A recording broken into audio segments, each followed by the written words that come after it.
ओम शांति। परमात्मा पिता जो देह रहित है, देह के बंधन में नहीं आते हैं, वो परमात्मा हम बच्चों को स्मृति दिलाते हैं। किसी देह को भूलने का सबसे सहज से सहज तरीका क्या है?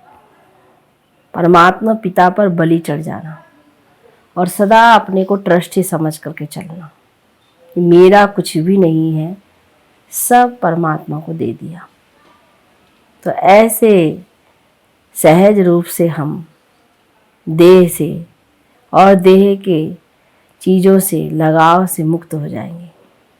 परमात्मा हम बच्चों को समझाने देते हैं कौन सी बातें हैं जिसे हम ठीक से चल सके इस ब्राह्मण जीवन में, और ज़रूर हर एक को सीखनी चाहिए। बाबा कहते हैं ब्राह्मण बच्चों के लिए बहुत ज़रूरी है। सेवा करने की युक्ति बाबा कहते हैं सीखनी चाहिए, ये शौक़ होना चाहिए। कैसे हम परमात्मा पिता का परिचय दे सकें। हम आत्मा कितने लकी सितारे हैं कि स्वयं परमात्मा का परिचय हम आत्मा को देने का सौभाग्य, भगवान का परिचय देने का सौभाग्य जो मिला है, ये नहीं गंवाना चाहिए। सुनते हैं बाप दादा की 25 मई 2023 के साकार महावाक्यों में बाबा ने कहा, मीठे बच्चे, देह सहित तुम्हारे पास जो कुछ भी है वह सब बलि चढ़ा दो, फिर ट्रस्टी बन संभालो तो ममत्व निकल जाएगा।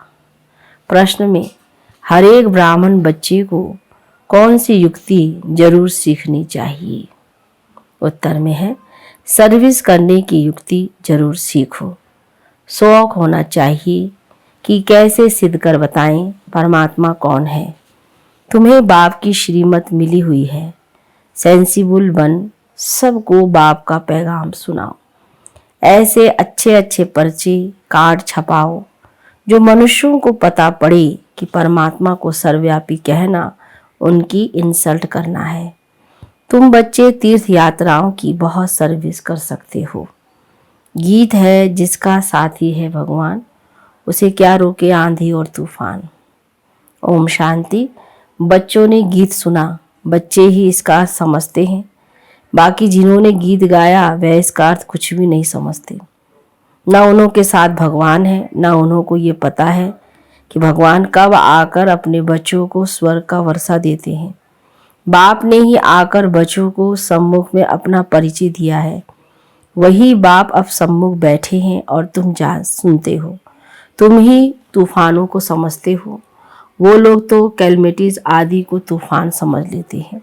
ये तो 5 विकार रूपी माया के तूफान आते हैं। पुरुषार्थ में माया बहुत विघ्न डालती है, परंतु उसकी परवाह नहीं करनी चाहिए।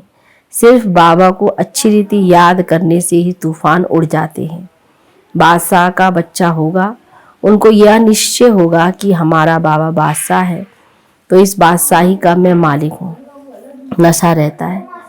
तुम बच्चों में भी कोई कोई को ऐसा पक्का निश्चय है और बाप को अपना बनाया है। इस बाप को हमने अपना बनाया है, तो अपना बनाना कोई मासी का घर नहीं है। बस मेरा तो एक शिव बाबा, दूसरा ना कोई। बहुत बच्चे इन बातों को समझते नहीं हैं, इसलिए माया के तूफान हैरान करते हैं और फिर बाप को ही छोड़ देते हैं। दुनिया में भगवान को यथार्थ रीति कोई नहीं जानते।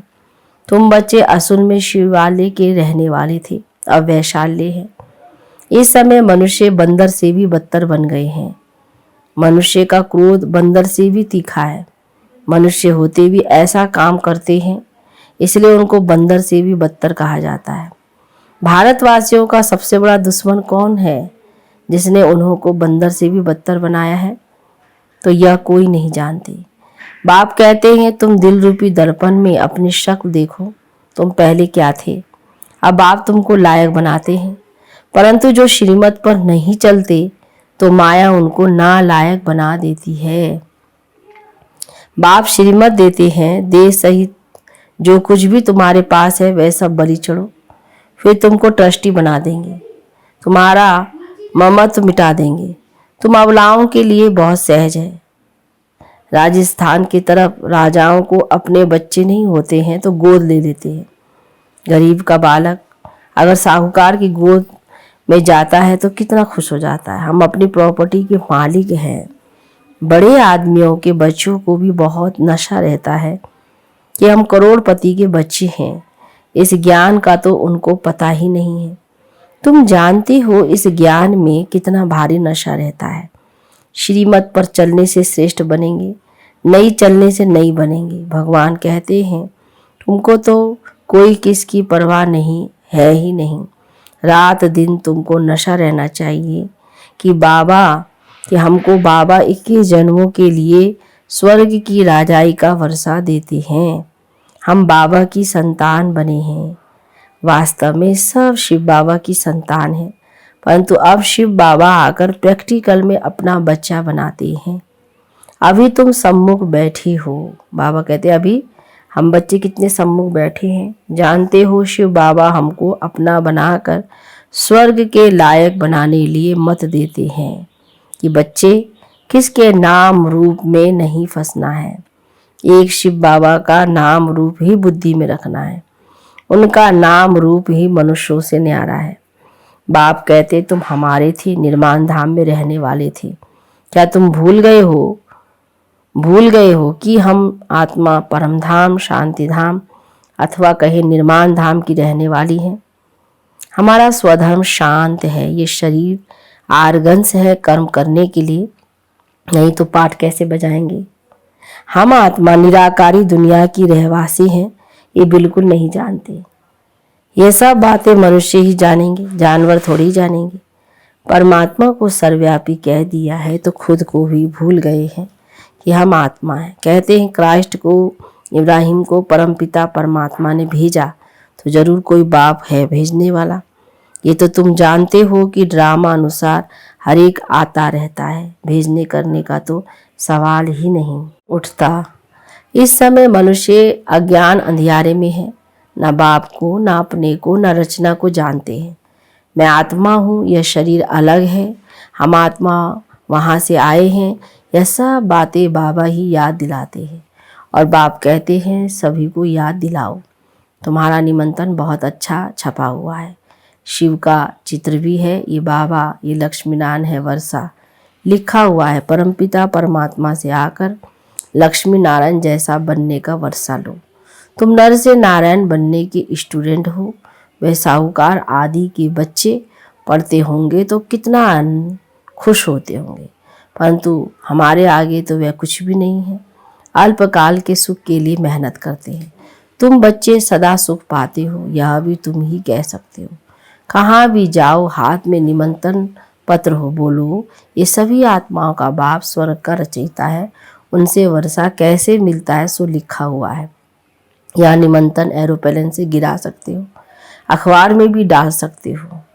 बड़े बड़े निमंत्रण मिल जाएगा। ये एरोप्लेन विनाश के लिए भी है तो तुम्हारी सर्विस के लिए भी है। ये काम गरीब को तो कर ना सके। बाबा कहते ये गरीब तो कर नहीं सकते, परंतु बाप है ही गरीब निवाज। गरीब ही वर्षा पाते हैं। साहूकार तो ममत्व में फंसे हुए हैं। सरेंडर होने में हृदय विदीर्ण होता है। कन्याओं माताओं का इस समय ही भाग्य उदय होता है। जो भाग्य संगम युग में उदय होता है, बाबा कहते हैं ऐसा भाग्य कुमारी को और कहीं भी नहीं होता। बाप कहते हैं इन माताओं द्वारा ही भारत का और साधु संत विद्वानों का उद्धार करना है। आगे चलकर वे सब आएंगे। अभी वो लोग समझते हैं हमारे जैसा कोई है नहीं। वे ये नहीं जानते कि गृहस्थ व्यवहार में रहती बाप ने राजयोग सिखाया है। उन्हों का हठ योग कर्म संन्यास अलग है। भगवान तो जरूर आकर स्वर्ग का मालिक बनाएंगे, तो तुमको कितनी खुशी रहनी चाहिए। बाबा भक्ति में भी लक्ष्मीनारायण के चित्र को बहुत प्यार से साथ में रखते थे। श्री कृष्ण के चित्र को देख बहुत खुश होते थे। बाबा बच्चों को समझाते हैं कि अपना और दूसरों का कल्याण करना है तो सर्विस में लग जाओ। एम ऑब्जेक्ट तो बहुत क्लियर है। वर्षा है डीटी वर्ड सार्वेंटी, ऊपर शिव बाबा, नीचे लक्ष्मीनारायण। कितना सहज है समझाना। तो सबको निमंत्रण देना है। बेहद के बाप से स्वर्ग का वर्षा जरूर मिलना है। जहाँ बहुत लोग जाते हैं वहाँ ये पर्चे जरूर फेंकने चाहिए। कोई कुछ कह नहीं सकता। अगर कोई कहे तो हम सिद्ध कर समझाएंगे कि बाप जिससे स्वर्ग का वर्षा मिलता है उनको तुम सर्वव्यापी कहते हो। बाप कहते हैं देखो ये मेरी इंसल्ट करते हो, मैं स्वर्ग का मालिक बनाता हूँ, मुझे फिर भित्तर ठिक्कर में डाल दिया है। अब तुम्हें श्रीमत मिलती है, ये पर्चे खूब बांटो। अमरनाथ की यात्रा पर झुंड जाता है, वहाँ जाकर बांटो। इसमें लिखा हुआ है यज्ञ तप तीर्थ आदि से मैं नहीं मिलता हूँ, परंतु समझाने वाला सेंसिबल चाहिए। समझाना चाहिए, वह है गॉड फादर। सिर्फ भगवान ईश्वर परमात्मा कहने से पिता अक्षर नहीं आता, गॉड फादर कहने से पिता अक्षर आता है। हम सभी एक फादर के बच्चे ठहरे। परमात्मा सर्वव्यापी है तो क्या परमात्मा पतित हो गया? वह तो ऊंचे थे ऊंचा, उनका यादगार मंदिर भी है। तो बच्चों को युक्ति से सर्विस करने का शौक चाहिए।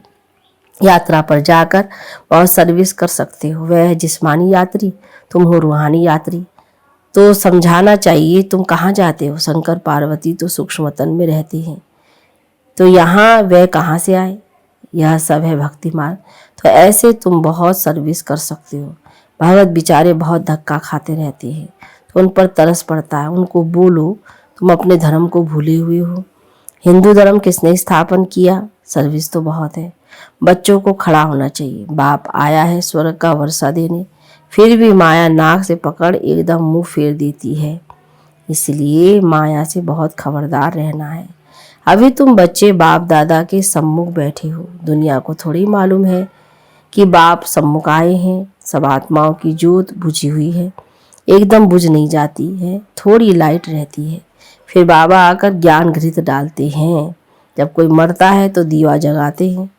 यहाँ योग से आत्मा की ज्योत जगाई जाती है, ज्ञान की धारणा करते रहते हैं।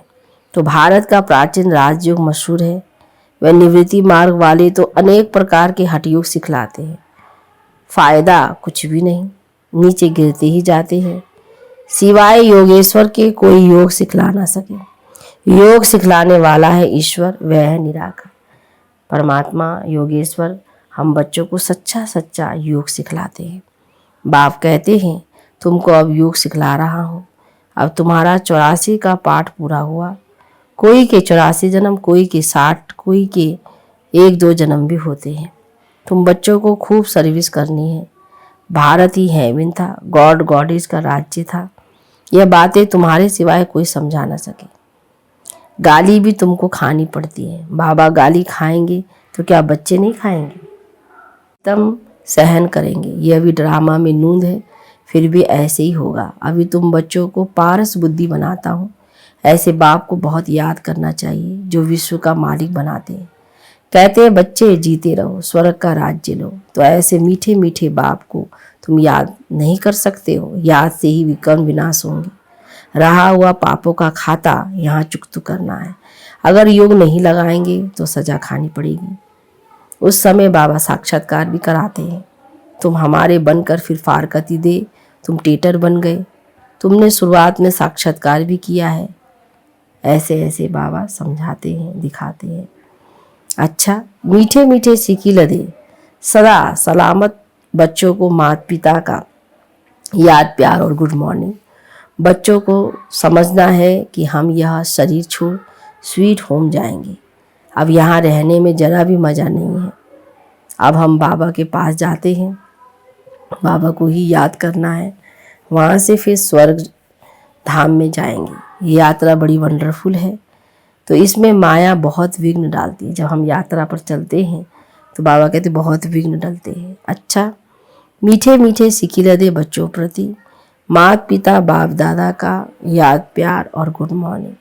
रूहानी बाप की रूहानी बच्चों को नमस्ते, रूहानी बच्चों की रूहानी बाप दादा को गुड मॉर्निंग। नमस्ते बाबा, नमस्ते। धारणा के मुख्य सार में पहली पॉइंट, एक शिव बाबा का नाम रूप बुद्धि में रखना है और किसी के भी नाम रूप में फंसना नहीं है। दूसरा, माया के तूफानों की परवाह नहीं करनी है। मेरा तो एक शिव बाबा, दूसरा ना कोई। इस विधि से तूफान हटा देने हैं। जितने भी तूफान है बाबा कहते इसी विधि से समाप्त होंगे। वरदान है, सदा यथार्थ श्रेष्ठ कर्म द्वारा सफलता का फल प्राप्त करने वाले ज्ञानी योगी तो आत्मा भव। विस्तार में, जो ज्ञानी और योगी तो आत्मा है, उनके हर कर्म स्वतः युक्ति युक्त होते हैं। युक्ति युक्त अर्थात सदा यथार्थ श्रेष्ठ कर्म। कोई भी कर्म रूपी बीज फल के सिवाय नहीं होता। जो युक्ति युक्त होगा वह जिस समय जो संकल्प, वाणी या कर्म चाहे वह कर सकेगा। उनके संकल्प भी युक्ति युक्त होंगे। ऐसे नहीं यह करना नहीं चाहता था, हो गया। सोचना नहीं चाहिए था, सोच लिया। राजयुक्त, युक्ति युक्त की निशानी है ही युक्ति युक्त। बाबा कहते जो राजयुक्त है, योग युक्त है, उनकी निशानी है ही युक्ति युक्त। स्लोगन में, जिनकी दिल बड़ी है उनके भंडारे सदा भरपूर रहते हैं। अच्छा, ओम शांति।